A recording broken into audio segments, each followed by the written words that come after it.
सज्जनों, मेरी आत्मदर्शन पथ पुस्तक का अगला अनमोल सूत्र है, आत्महत्या से बढ़कर कोई पाप नहीं। इसलिए इस महापाप से खुद भी बचें और औरों को बचाने का प्रयास करें। इसका कारण तो कुछ भी हो सकता है।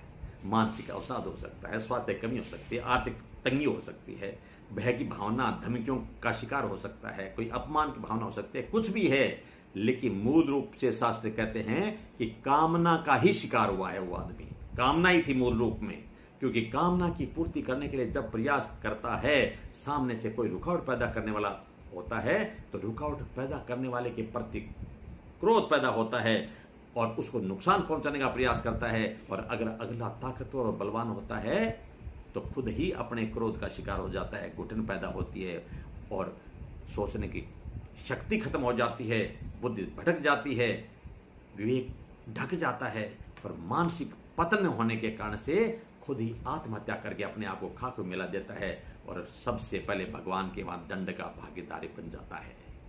कारण कि भगवान ने प्रकृति चलाने के लिए उसको जिम्मेदारी दी थी, क्योंकि जिसको वो अपना शरीर कर रहा था वो उसी अकेले का शरीर थोड़े था, वो किसी का बेटा भी था, किसी का भाई था, किसी का नाती था, किसी का साथी था, किसी का पति था, किसी का पिता था, तो भगवान का बनाया हुआ नुमाइंदा था। और उसके रहते हुए भगवान ने शरीर में रहते हुए शरीर रूपी किराए का मकान उसको सौंपा था, जिसमें बैठ करके, जिसमें रह करके 21,660 724 घंटे में खर्च कर रहा था, क्योंकि उसको प्रकृति चलाने का जिम्मे सौंप रखा था। लेकिन वो जिम्मेदारी में फेल होकर के और भगवान का दिया हुआ शरीर जो था उसको भी उसने नष्ट कर दिया। तो इसका मतलब भगवान के निर्णय को इसने ठोकर मारी, तो पहला दंड का भागीदार हो गया। दूसरा, अरे 84 लाख जन्मों के बाद में मनुष्य का जन्म मिला है। संत शास्त्र गीता सब कहते हैं कि इसी जन्म में रहते हुए धर्म अर्थ काम, इस तीनों पुरुषार्थों के साथ साथ चौथा और मुख्य पुरुषार्थ है मोक्ष प्राप्त करना। बस एक ही उद्देश्य है मनुष्य जन्म का, वो प्राप्त करना था, लेकिन वो भी नहीं कर सका। और 84 लाख जन्म मरण के चक्कर से भी वो अपने आप को छुटकारा प्राप्त नहीं करवा सका और बीच में शरीर को नष्ट कर दिया, मौत से पहले ही अपनी मौत को गले लगा लिया। ऐसी स्थिति में गीता क्या कहती है?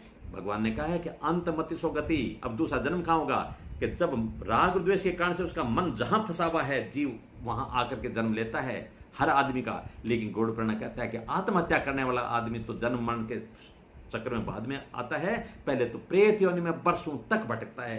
तो ऐसी स्थिति में क्या करना चाहिए? ऐसी स्थिति में महात्मा बुद्ध ने एक आदमी को जो आत्महत्या करने जा रहा था उसका हाथ पकड़ा, बोले रुक, आंख बंद कर, मुट्ठी खोल, 10 गहरे सांस ले और उसका निर्णय कर कि तू जो करने जा रहा है वो तेरे लिए भला है कि बुरा है, कि इससे किस किस का नुकसान होगा, तेरा क्या फायदा होगा। और भगवान ने उसको बचाया।